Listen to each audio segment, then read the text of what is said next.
Alright. So, okay, so she was sad, so she went to a place, and she met her ghost grandma. But, it's a ghost grandma. Okay. See, I don't understand why she came to her as a child and talked about her childhood experience. yeah, the childhood experience. Like, I get if they had some, like, they connected on some way, but one girl was rich and really spoiled when her parents were around, but her parents weren't around much. The other one, parents are dead. So there's a difference, and, you know, I'll be honest, it wasn't leading, I'm sorry, I'm gonna look at her every once in a while. It didn't really lead up. I also don't want to really be in it because Here we go. But, it didn't really lead up to her being grandma.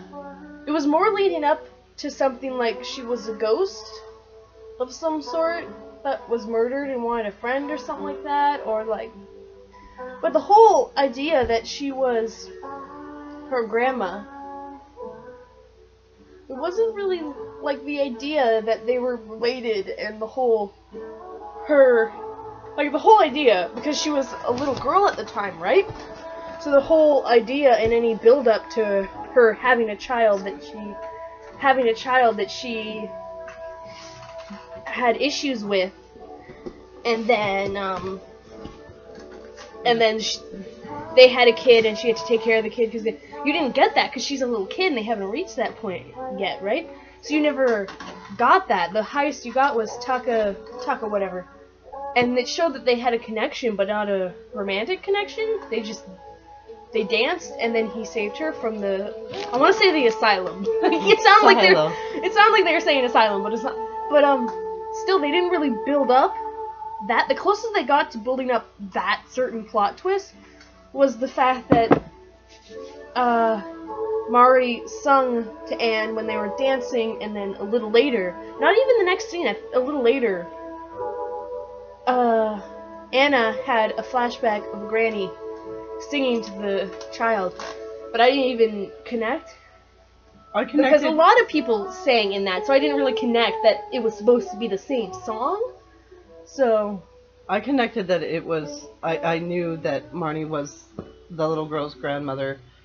As soon as they said that, like the old woman telling the story about what happened to Marnie.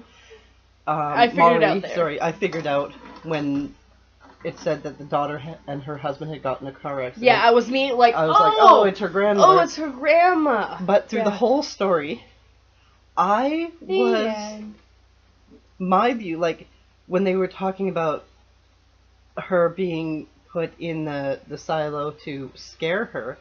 I will admit, those maids dragging her there, that's freaky harsh. scene. That is so harsh. But Anyway. I pictured, like, I got that Mari was a ghost quite early on. Yeah, well, I wasn't sure what she was. I just knew she wasn't real. Even Anna knew, like, pretty much right away that she was not real. Yes. But she was just going with it. But I pictured the story being that she was put in that silo and left there and died there. Yeah, that's what I was thinking. And that's then when how she became a ghost, because she was a little girl, right? Yeah, left in the cell. And then when she started talking about a lot about because that's when Takahiji or whatever started coming up. And my first thought was, okay, Takahishi. She kept talking about him, and when in the part in the diary where they said Takahishi is trying to bring me to the, because she didn't say that he saved me from. She said he was trying to bring me to. So I thought, did he bring her to the silo or whatever and then kill her? Yeah, that's I- another thing. Like, Yeah. you know, he hurt her and then killed her, right? Yeah, that's what I thought. And I'm like, isn't he, like, he looked older than her. Is it just me? Yeah. He looked like he was a teenager and she was like 12. Yeah. Well, actually, Maybe it was- going on, you know, my general judgment of anime drawn characters, he looked to be more like he was 17, 18, and she was about 12, 13. Yeah. But that might just be the art style, you know. Maybe, I don't know. But still. But, yeah, the whole thing, to me, it seemed like a childhood tragedy. Something bad happened to her. She died as a child. I Yeah, don't that's understand why she came to her granddaughter as a child. child. Like, honestly, it would make a lot more sense if she had came to her as some sort of adult mother figure kind of thing. Yeah. And she You know, talked, trying to give oh, her I a- wish I saw my daughter, but she doesn't come around anymore. We had a fight, and kind of allude to that. That would make more sense, alluding to the fact that they don't get along. You know, that would make more sense than appearing as a child, because as a child, there's no way she could have alluded to the fact that she had a child she didn't get along with. That child died. Now, there was no way. That wasn't like it's a twist I wasn't expecting, but there's a big difference between a twist you weren't expecting and a twist that they just came out of nowhere. I mean, they all could have turned into marshmallow bunnies and ran over a rainbow, and that would be a twist I wasn't expecting, but that doesn't make it good. My only guess as to why they would have had Marnie come to her as a child, aside from that shipability, is because of the location. Mari lived in that house as a child, not as an adult. Not as an right? So her sense. childhood ghost would have come to her because that's the house that she was living in at the time. But other than that, there was no connection as to why she would come to her as a child. Also, to point out, they said a few times, they didn't really touch on it very much, but a few times they referenced the fact that Anne had been to this location before. She'd been here before and she just didn't remember. Now, did she come with Marnie? Like when Marnie was still alive, did she come with Marnie? Or did she come later? Like, they reference it, but they don't really explain it. So if she came with Marnie when Marnie was still alive, then that would be something they could show to make more of a connection. Or, if they didn't come when Marnie was there, why didn't Marnie show up when Anne was a little kid? I have to admit that the coming and going is a little confusing for me because I didn't actually see the beginning of the movie. She came in like a third of the way through. So I don't know how Anne got there in the first place. She has asthma? Yeah, I caught that she has asthma and she was sent there because it was cleaner air. So, okay, so how the story started... I'm just going to explain the story as far as I can remember and you stop me. Okay, so Anna was in a class and they were all drawing. They were like kids playing at a play park and then outside they were like... I don't know if she's middle school or high school. She looks middle school, but to be fair, they draw them really weird. But the schoolgirls were drawing and, you know, they were all joking and... Anne... See, this is the weird thing. This is another weird thing. Anne was talking about how there's a circle of magic or something, and like the girls that were just chatting and being normal are like on the inside of the circle and Anne's on like the outside of the circle. And the dude's like, the teacher, I'm guessing, is like, can I see your drawing? She's like, and then he holds out his hand and she's like, okay. She starts to hand it, but then a kid gets hurt and he runs off to go check on the kid, and then she has an asthma attack and she passes out. And then she's dragged home. And then the doctor's there. The doctor says she's okay. They have a little chit-chat. And there's some, you know, explaining about her not being family and how her aunt's husband, so I guess her uncle, isn't there anymore. Or is, like, often away on business. And then the doctor suggests to get some fresh air, so she sends her away to this house, and then she goes to this house, and she meets the people, and they're generally nice, and Anne is generally not very social. And then eventually she starts to go to this house. Like, she first goes to this house, she walks there, and no one's there, and she, like, randomly passes out, and, like, she's standing there looking up, and then it fades to black, and then she's on the ground. And then she wakes up, and she's like, oh my god! And she runs down, and the tide's gone up, and then the bear on the boat... He's not a bear. They call him a bear at one point. But the guy on the boat comes by. It's funny because he paddles over and she's kind of like, what the hell? And he paddles over. He glares at him and her, and she's like, he just gives her a disapproving shake of his head, and then she's like, thank you, and gets in his boat. And he just starts paddling back. It's like, okay, so they paddle back, and then him and her start hanging out for a while. And then that's more when she starts showing up.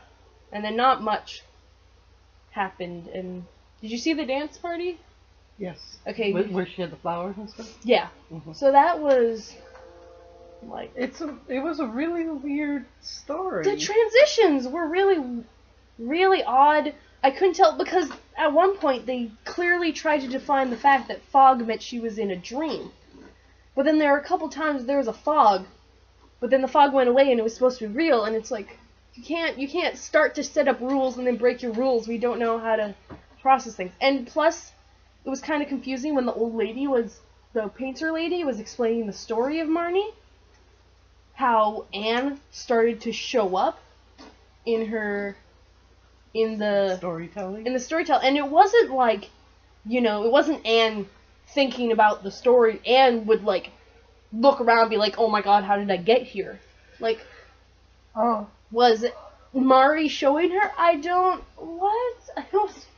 am confused about something that sort of was thrown in there at the end, and I don't like it when they do that. The bear on the boat, he made it known that he knew about Mari. Yeah.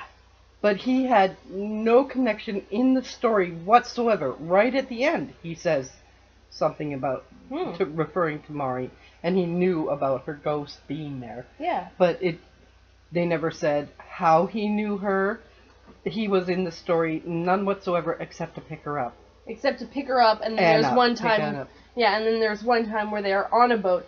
Yeah, the two times you see him is one time he's on a boat and he picks her up. The other time is she shows up, he's about to head off, and she gets on the boat and she draws, and he doesn't say anything, and he's not really important aside from the one driving the boat. And then he's just not important for the rest of it. He's just thrown to the side right until the very end. And see, it's hard because certain people, they show that certain people know that Mari is there. Mm-hmm. Mari's ghost is there. Like, Anne knew Mari's ghost was there. The bear knew Mari's ghost was there. Painter lady knew Mari's ghost was there. Mm-hmm. But I guess, Painter lady, it was made clear who she was by the fact that, she had known Mari when they were little. They played together. Obviously, Anne knew Mari because it was her grandmother. But it made no explanation as to how the bear knew her. My only guess is he was just a childhood. He lived there as a child, and he might have seen her or played with her. He might have been the groundskeeper on the property. Who knows? He was just some old dude that apparently knew her. Yeah. See, my first thought is when he's like, oh, the girl trapped behind the window. My first thought was like, is that Taco whatever? And I was like, wait, he's dead. Never mind. Taco, see, that's another thing. Taco was a semi-important guy. But they put no emphasis on him, really. Except for a little bit of chat in the diary and the scene where he picks her up. From the silo. And the dancing. Which, again, may I point out, they put such an emphasis on Anne and Mari's relationship that they use tropes that they use in romantic anime. Like, Anne getting jealous when Mari dances with someone else. Them dancing together, sharing the coat. There's them. They said "I love you" like 8 times to each other. It's like, are you trying to make a romantic comedy, or are you trying to make? It was a very confusing story. Very confusing. It was so confusing. Like, it's one of those ones where if you just if you said the base storyline, there's a girl who's having issues in her life with socially, family-wise, and amnesia. She has some amnesia. And health-wise. So the ghost of her grandma. Asthma, not amnesia. Amnesia. I know, but she has some amnesia because they pointed out that she kept forgetting things. Oh. Anyway. But, she has issues in her life, so the ghost of her grandma comes back as a little girl, hangs out with her, makes her feel better about herself. They have a little friendship. And, she gets better. But the base story is like, you kind of follow it. But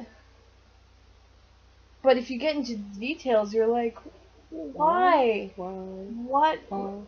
And I expected something so much more tragic than what actually happened. She got ill and died as an old lady. Why is her young ghost dealing with tragic happenstance in her life, like, being treated cruelly by her grandmother and the nanny. maids. It's not a grandmother. Nanny and nanny. maids. Nanny and maids. So that's another being terrified by them. And so that's the thing. She was picked on by her nannies and her maids. Well, not her nannies and her maids. Her nanny and her maids. And so they picked on her, sure, but they pointed out that she had friends. At least the painter lady, right? Mm-hmm. So she wasn't horribly depressed. The depressing part didn't come until later. Like, the super depressing part didn't come later until her husband died. Yeah. Right? Yeah. So, like... I was expecting her to be have died murdered in the silo. Yeah, she was like... Either by being murdered or just being left there to... freeze to death. Freeze to death by the maids and nanny who didn't want to bother taking care of her anymore. Yeah. I was expecting something a lot more. Like, of course it is tragic, her husband dying, but I don't... That happens to a lot of people. That happens to a lot of... They have a crappy childhood, they grow up, they get married, they have kids of their own, and then everyone dies. But, yeah. But I don't... It's mean to say, but I don't really care about the husband... I don't really care about the husband or the daughter because they didn't put any story into them. Like, if they showed Mari hanging out, or maybe if Mari, as a little kid, talked to Anna about this amazing boy she knows, maybe I'd have more connection, but then when they're like, he died of illness, it's like, oh, that sucks. And then I will admit, I did get a little sad with the daughter and her husband being in a car crash. But even then, since I didn't have a connection with them, they're like, and they died, and I'm like, oh. Yeah, that's And then the old lady had to take care of the kid, and the old lady looked happy.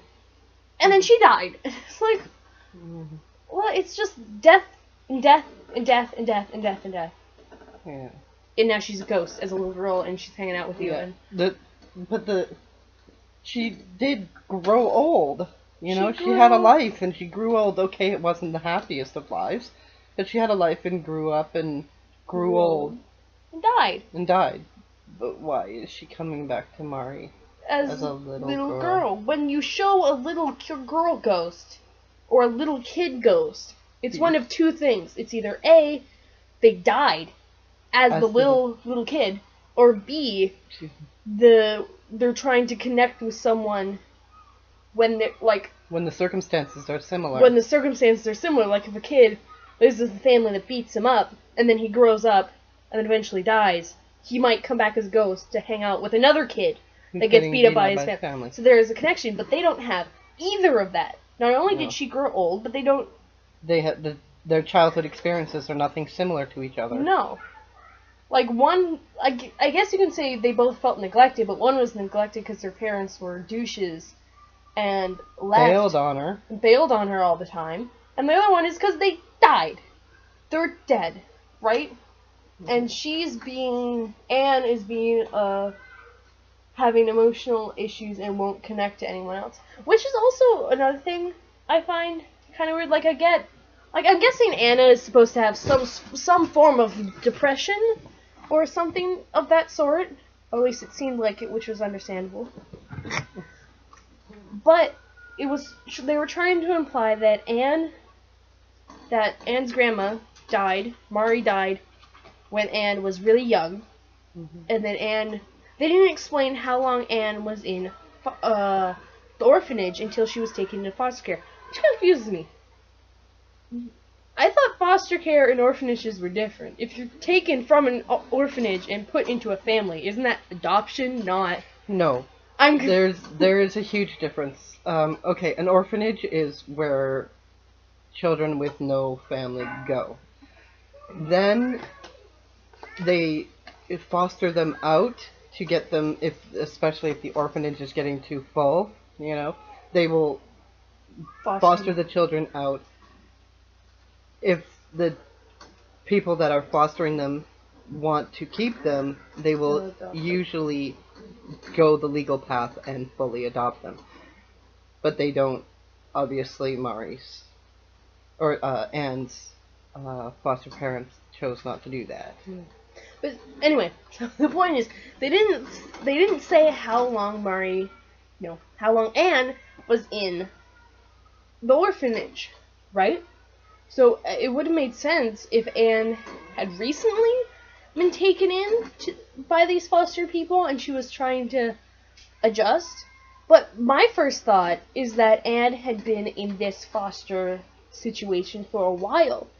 That's my guess. Because my guess is she was shocked when she found out Yeah. that her parents were being paid that her parents weren't her real parents and they were being paid to take care of her. Yeah, so she'd been in that situation for long, so you'd think I think bad, but you think she would have, gotten over it and at least accepted. She would. I don't think as a child, it's hard to believe that when you're that young. Like she looked like she was like 2, maybe 3 when Mari died.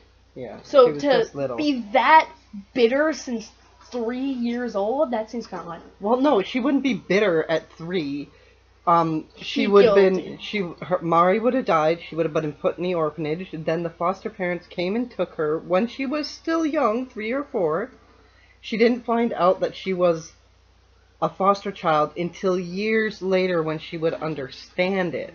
But here's the thing: she never called her mom. She called her aunt. Maybe that's what she was told to call her. She was told. Was she told this is your aunt? Your aunt's gonna take care of you? And she just never knew that it wasn't her thing. I don't. But then she called her mom in the end, which I will admit that was legit. That was sweet. The fact that you could hear the aunt's voice crack when she's like, "Oh, okay." So, that was cute. But that was sweet. But still, it was such another thing. I know this is kind of thrown in there that I didn't understand.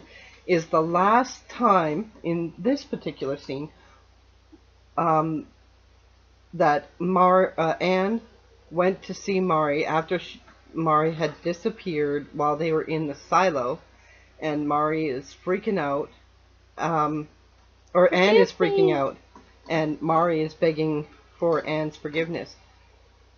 The window was locked, and Mari had to smash the lock on the window to open it. Yeah. Who locked her in? Why would they do that? Why? Why would they lock the window? She's on the 2nd floor with no way down. There's no vines. There's no trellis. There's no anything like that. She's trapped up there. Yeah, unless they're trying to stop her from talking to Anne, but Anne isn't actually supposed to be there. It's only supposed to be memory.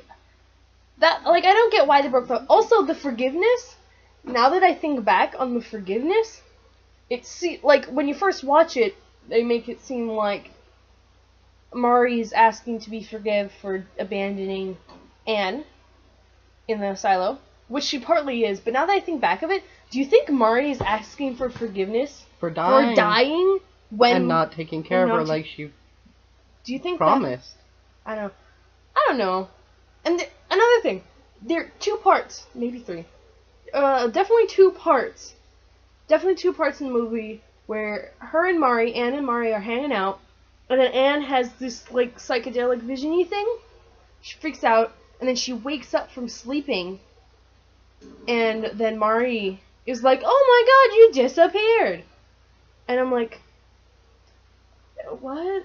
How does she physically disappear? How does she physically, if this is supposed to be a dream that Mari is sending Anne, that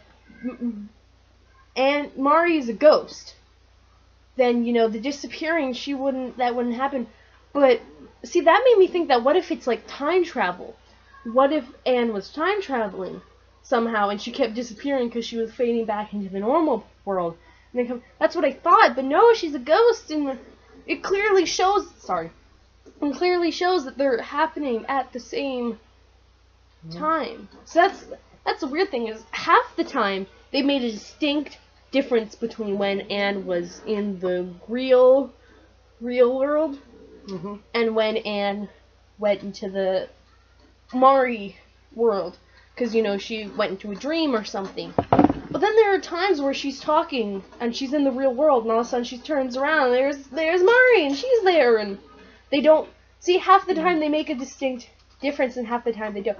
There are a few times where they set up a structure and they stop using that structure, and it's like, what's Another happening? thing that makes it not mesh very well is that, according to Mari, on occasion, Anne would go into these dream whatever, and she would physically disappear. But during the scene where Mari and Anne were heading up to the silo for the first time, originally, heading up to the silo, her little dream world with Mari was interrupted by the little girl with the glasses who had the diary. So she can see Anne while she's awake. While she's awake. While she's awake. But she can't see Mari. It's so confusing. Yeah, but she can't see... Yeah, see, they didn't, like... But why could... when they're in whatever timeline Anne is in, both sides can see her. The little girl from the real world can see her, and Mari can see her. At the same time. Yet not all the time, though. Not all the time. Because Mari sometimes can't see her and when she disappears sometimes. Doesn't make sense. That doesn't make sense. Another thing. Very confusing. It was a great story, and if it was told in I don't know. It's another part is the way they told the story is very convoluted and confusing. Another part, two parts actually. There was the one where they first started reading out the diary, and Mari's talking about going to having a dance and being on the boat, and they made the scenes to make it look like those were the times that Anne was supposed to be there.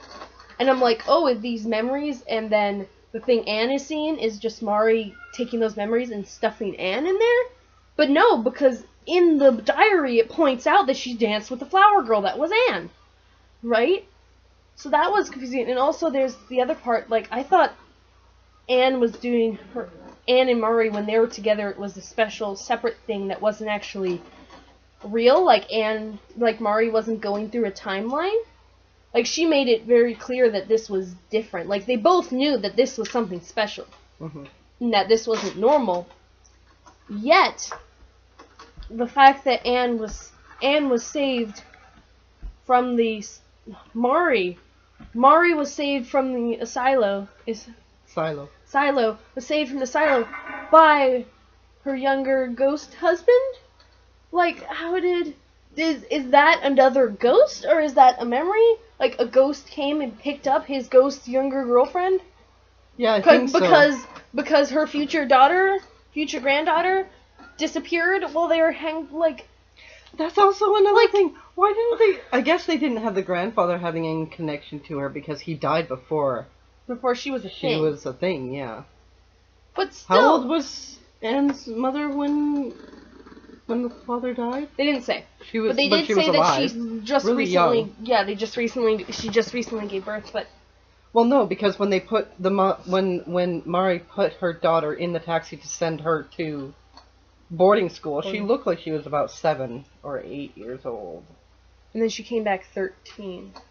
Yeah, but it didn't... Maybe she was younger, like 6, but it didn't say how old she was when the dad died. No. So, but either way, Anne's mother was just a kid, so the grandfather wouldn't... The ghost grandfather, as a child, wouldn't have any connection to Anne because he never met her. But why did the ghost grandfather...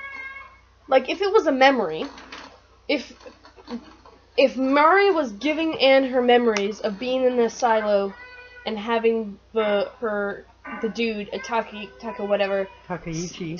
saving her, that wouldn't make sense, because the only reason that Mari was there is because Anne dragged her there.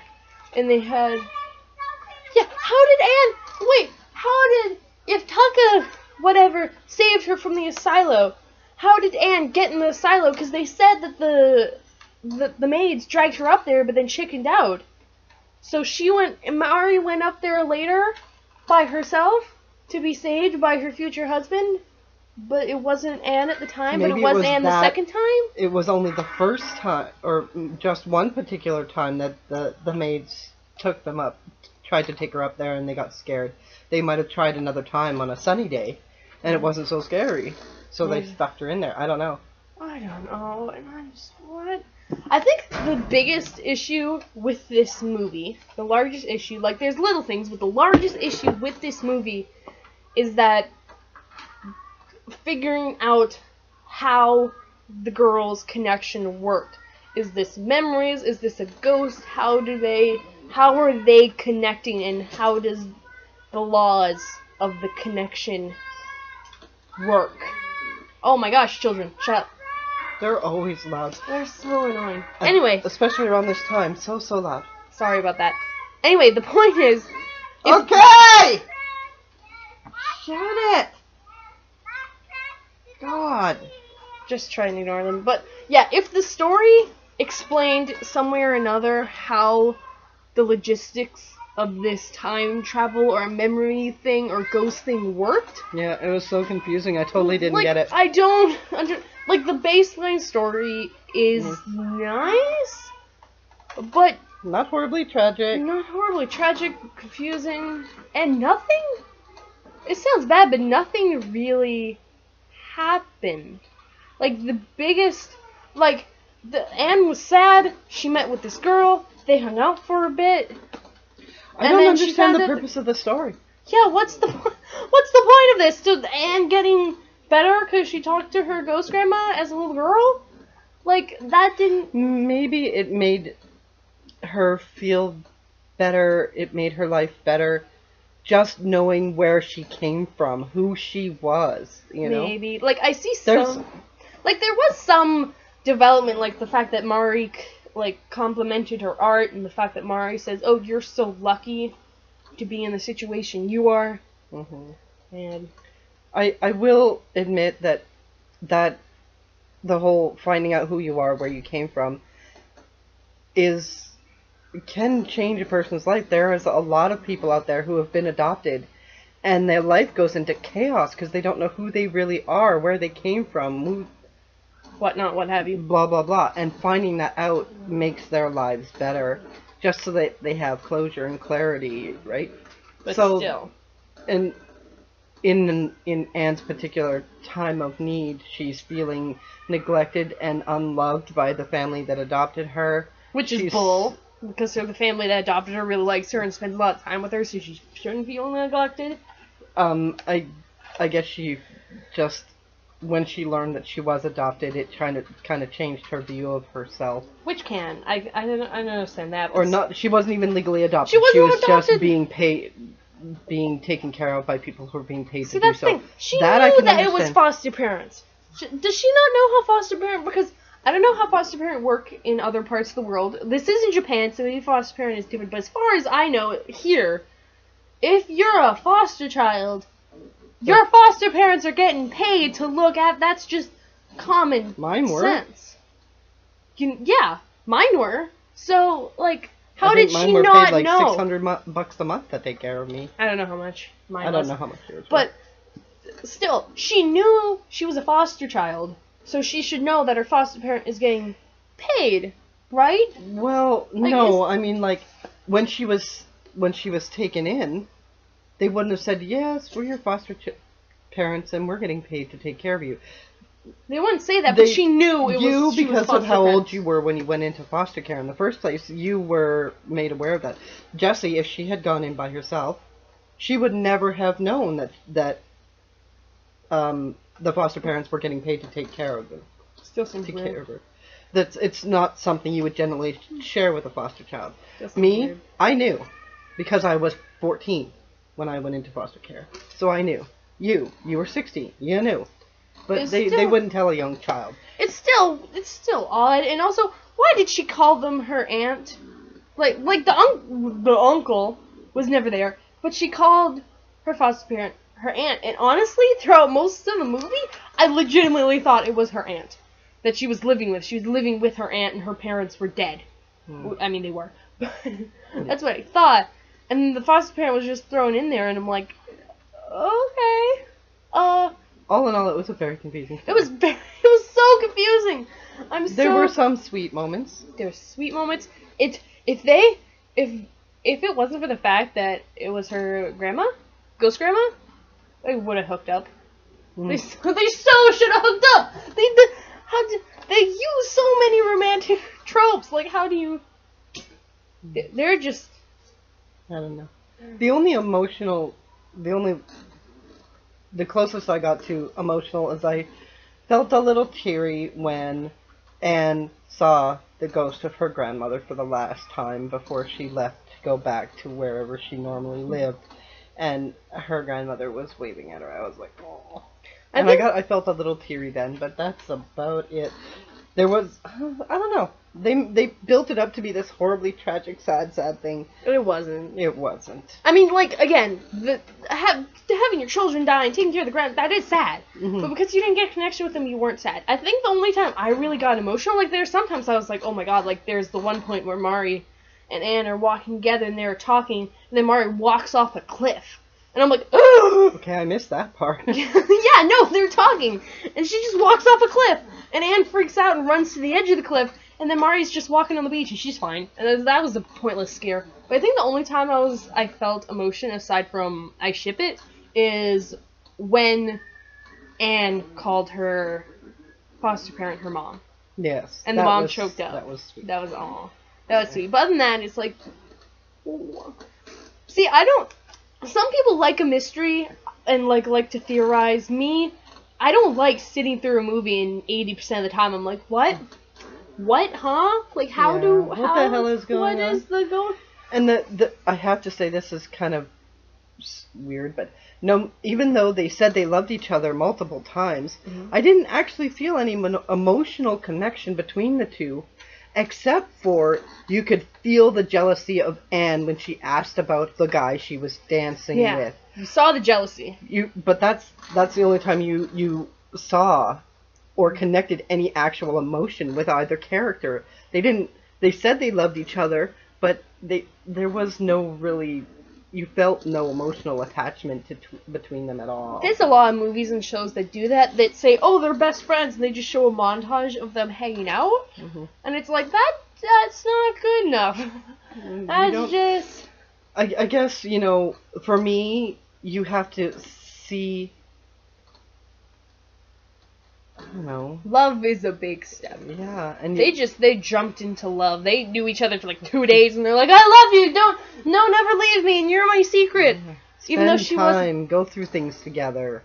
Yeah. Like maybe right at the end, when they're like, "Forgive me," and they're like, "I forgive you," and they're like, "I love you." Maybe that'd be a little more, but even then, it's not much. Although Anne did, or Mari did say that I love you more than anything or whatever right at the end there. But even then... I love you more than any girl I ever knew. And it's like, are you... No, this was right at the end when she was asking forgiveness. But she did say that one. I felt no actual emotions between them except for the hardcore jealousy from Anne. Yeah, she got super jealous super fast. When her grandmother danced with her future grandmother. Yeah, like... Is that how, like, okay, I'll be honest, I haven't been, like, super duper close besties with someone, because I'm antisocial. You're different, you're my mom. But when I see my friends hanging out with a dude, I'm like, how dare you? You abandoned me, I'm mad at you. No, I'm like, okay, cool. Are you hooking up? Like, what? Yeah. I don't instantly get super duper jealous. That's a lover's thing. That scene there alone made the shippability of those two so strong. Because people don't normally get all jelly like that. On their friends. Only people they like. In that way. And you know what? If they went for that route, like, okay, first of all, they can't make them granddaughter and grandma. Mm-hmm. If they went with the route that girl was murdered, and she's a ghost talking to Anne, and they get some romantic connection. I mean, maybe not. That would have been a really cool story. That would have been a really cool story. That was a really good story. I would have loved that. Like, we're very picky about our stories. Of course. They have to have some intensity. Yeah. This was not a very intense story. No, it was one of those movies where nothing really... Kind of like... It reminds me of Totoro in the sense that stuff is happening, but nothing's... Get out of here. But nothing is happening. Nothing is happening, right? Well, it's backwards, but it says hi. I love the little face there. Anyway, point is, nothing happened, and it was confusing as hell. Yeah. So, like, I can watch a movie or a show where nothing happens and enjoy it. Like, I enjoyed Totoro because it was cute and silly. I didn't enjoy this because all I felt was confusion and just kiss already. It's really all I felt. It was a really weird story. It was weird. Really weird. I think I have watched. This is a Studio Ghibli, right? Ghibli. Ghibli, yeah, but it was also by someone else that's coming up. That's a different box. Yeah. It was G-Kids. G-Kids. And they did a couple other things. I have watched a lot of Studio Ghibli films. A lot. Not all. Not all, but a lot. This, I have to say, is the first time I can literally say I wasn't fond of a Studio Ghibli movie. Yeah, I know. All their others were fabulous. Castles in the Sky. Cat Returns. Howl's Moving Castle is my favorite. I love Howl's Moving Castle. It's like the bestest. But still, My Neighbor Totoro. Yeah, it was fabulous movies. It was Princess either Mononoke. It was either A, epic, or B, cute and silly and adorable. It was one of those two things, and this was neither. This was just confusing. Confusing mess of what the fuck? Like, and again, the animation was pretty. Like, especially on, I feel like they put a lot more work into Mari than they did with anyone else. Mari was animated quite well, but still, it's not the level, I don't know. I think it's the fact that what made this not work for me is that although it was animated by Studio Ghibli, the story was told by these kids people. And you think? I think that's possibly why. Yeah, the art is very reminiscent of. Well, it is. It's the Studio Ghibli. Yeah. So yeah, you think that Studio Ghibli put their name on it, but there's too much of this J-Kids that it made it weird. I don't know. It won't say it, so here it is. G-Kids. So the G-Kids ruined it. I don't know. I would have to research. I haven't done any research on the film. I just came in a third of the way in and continued watching from there. So I haven't done any research, but it's possible that the Studio Ghibli is there just because they're the ones that actually drew it. It's the G-Kids that told the story itself. Yeah. Also, what's the title? When Mari was there? What does that mean? Are you talking about the whole summer, or are you talking only about the specific points that Mari was there? Like her life there. Yeah. Like when it says when Mari was there, I thought it was going to be something like she had a friend as a little girl, and then now grown up, she doesn't have that friend anymore, and somehow, like, what do you mean when Mari was there? Mm-hmm. Who knows? My first thought was, it was a friendship that these guys had before Mari died as a child because she was ill or something, you know? It doesn't really, it just talks about friendship and whatnot. And you know, okay, yay for friendship stories and whatnot, but this was just a huge mess of confusion. I didn't understand why they told the story the way they told it. Based on the beloved young adult novel by John G. Robinson and directed by whatever, The Secret World of Arrietty. When Mari Was There is a haunting tale gorgeously rendered with its moonlit landscape, glowing orchestra score, and beautiful portrayals of friendship and belonging. Wait, what do you mean belonging? Like you... When Anna got there, she didn't know where she was. And she didn't belong in the end. She made a friend. Yes, but in the end, she learned that she belonged. That Mari was her grandmother. She belonged to a family at one point. Yeah, like the people that were being paid to take care of her, they were just people being paid to take care of her. She didn't know where she fit in the world anymore. And then going through experiencing stuff with Mari, she learned you know, that she was Mari's granddaughter and blah blah blah, and she learned the story of her family, right? So that gave her belonging. Yeah, I can understand that. But yeah, didn't like it. First Studio Ghibli film. I can't say I hated it, but I will not watch it again. No. I didn't like it enough. The Cat Returns, Howl's Moving Castle, I have watched those multiple times. This one I will not watch again. No. I didn't like it very much. Like, even like, some people watch things again to make more sense. Like, they find out the twist in the end, and they watch the movie to find the lead up. When I think back on it, there was no lead up to her being her grandma. And in all honesty, it isn't interesting enough to watch again. No offense to anybody, but the biggest compliment I can give this: excellent artwork as always, Studio Ghibli. Good job! Yay for Studio Ghibli on the beautification of the film. The story sucked balls. Sorry. Whoever wrote it. No. Maybe the conversion from a full book to a movie, they took out the more important parts. I don't know, the more clarifying parts. I don't know. It didn't go. It didn't work for me. Nope, didn't work. All right. Sorry. Okay, we talked for almost an hour about how we don't understand. You don't get it. I don't get it. Maybe we're just too stupid. But Maybe I don't get it. when you cut it up or whatever, you just cut out all the. I don't get it. I don't get it. I don't get it. We don't get it. I don't. You take out you put in, okay, here's what I think about it. To the end. We don't get it. I don't get it. Alright. Alright. Bye. Bye.